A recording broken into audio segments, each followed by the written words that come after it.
מחזיק לפניי מסמך של האו"ם, New World Order, UN Agenda. אני אומר לכם ישר את התרגום.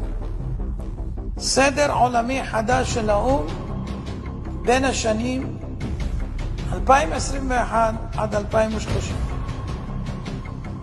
לא תאמינו מה שתשמעו. תתכוננו.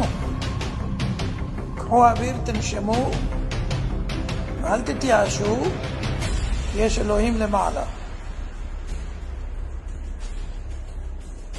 דבר ראשון, בין השנים האלה תהיה ממשלה עולמית אחת, מטבע עולמי חסר מזומנים, בנק מרכזי עולמי, צבא עולמי אחד,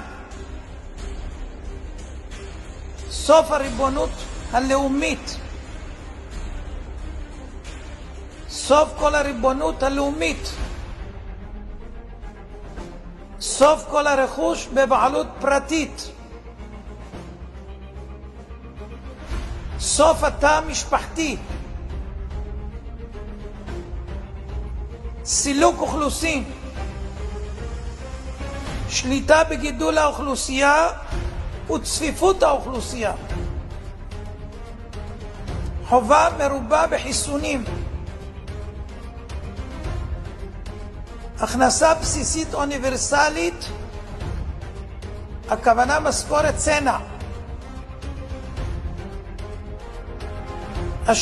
השתלת מיקרוצ'יפ לרכישה, נסיעות, מעקב ובקרה, יישום מערכת אשראי חברתית עולמית כמו שיש לסין,